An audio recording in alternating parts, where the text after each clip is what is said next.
Okay, इसमें हम सबसे पहले शुरू करते हैं लेटर्स से। पार्ट्स ऑफ सेंटेंस हैं अध्याय का नाम, उसमें हम शुरू करते हैं लेटर्स से। लेटर्स होते क्या हैं? आपको पता होगा कोई भी लैंग्वेज होती है, कोई भी भाषा होती है तो उसमें शब्द होते हैं। मुख्य रूप से तो पहले होते हैं वाक्य, जिनसे हम किसी बात को बताते हैं। सेंटेंस होते हैं वाक्य। उसके बाद होते हैं सेंटेंस किससे मिलकर बना होता है? शब्दों से। शब्द किससे मिलकर बना होता है? लेटर्स से। लेटर्स तो होते क्या हैं? सबसे छोटी इकाई होती है किसी भाषा को दिखाने की या शब्दों को बनाने की, वर्ड्स को बनाने के लिए। तो वर्ड्स को बनाने के लिए हमें लेटर्स की ज़रूरत पड़ती है। तो कॉपी में देख लेते हैं, smallest unit to create words, शब्दों को बनाने की सबसे छोटी इकाई, रिप्रेजेंट लैंग्वेज, यही भाषा को दिखाती है। आपको पता होगा हिंदी भाषा में काखा गागा होता है, अंग्रेजी भाषा में ABCD होता है। अब काखा गागा उठा के अगर अंग्रेजी में डाल दो तो क्या वो अंग्रेजी रहेगी? नहीं ना। तो कोई कौन सी भाषा में ये लिखा गया है ये हमें किससे पता चलता है? उसके लेटर्स से, उसके वर्णमाला से। अब लेटर्स दो तरह के होते हैं, एक होता है वॉवेल और दूसरा होता है कॉन्सोनेंट। वॉवेल कौन से होते हैं? हमारे अंग्रेजी में हम बात करते हैं तो AEIOU हैं। कॉन्सोनेंट कौन से हैं? AEIOU को छोड़ के बाकी सभी। ठीक है। अच्छा, अंग्रेजी वर्ड वाला में कितने अक्षर होते हैं टोटल?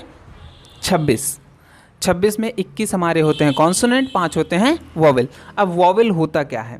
वॉवेल क्या होता है? Those letters do not require any other letter to pronunciate, मतलब जिसको बोलने में किसी और अक्षर की ज़रूरत ना पड़े, उस वही वॉवेल होता है। ठीक है। जैसे ए हमने बोला, हमें किसी और अक्षर की ज़रूरत नहीं पड़ी। लेकिन एम अगर हम बोल रहे हैं तो हमें ए लग गया कि नहीं? आगे ए लग गया। आप कोई भी कॉन्सोनेंट बोल के एक बार ट्राई करिए। बी आपने बोला, उसमें ई लग गया ना। ई लग गया कि नहीं? लास्ट में या पहले कहीं ना कहीं आपका स्वर आ जाएगा, वॉवेल आ जाएगा कॉन्सोनेंट बोलते वक्त। लेकिन वॉवेल अगर आप बोलेंगे तो वो एकदम फ्री है, उसको किसी की ज़रूरत नहीं है, उसे अकेले बोला जा सकता है। अब कॉन्सोनेंट की बात करें तो those letters require any vowel letter to pronunciate. हमने कॉन्सोनेंट बता दिया है, जिसको बोलने के लिए किसी और वॉवेल की जरूरत हो उसे कॉन्सोनेंट कहते हैं। अब आगे आते हैं वर्ड क्या होता है? A group of letters such that it gives a sense meaningful called word. मतलब कि लेटर्स, अक्षरों का ऐसा समूह हो जिसका कोई मतलब निकले, कोई सार्थक मतलब हो, एक सही मतलब हो, तो उसे क्या कहते हैं हम? वर्ड, शब्द कहते हैं।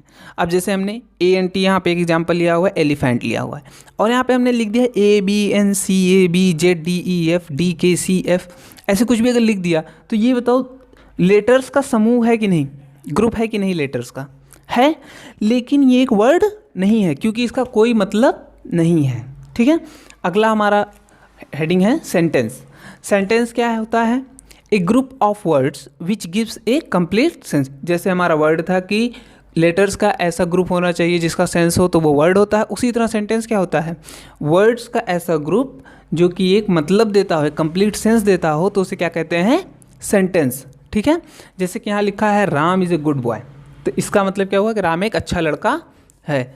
बॉय इज गुड राम, क्या ये सही है? ये वाक्य सही नहीं है, इसीलिए ये एक सेंटेंस नहीं है, इसका कोई खास मतलब नहीं आ रहा है। ठीक है। तो आगे की बात हम अगले क्लास में करेंगे।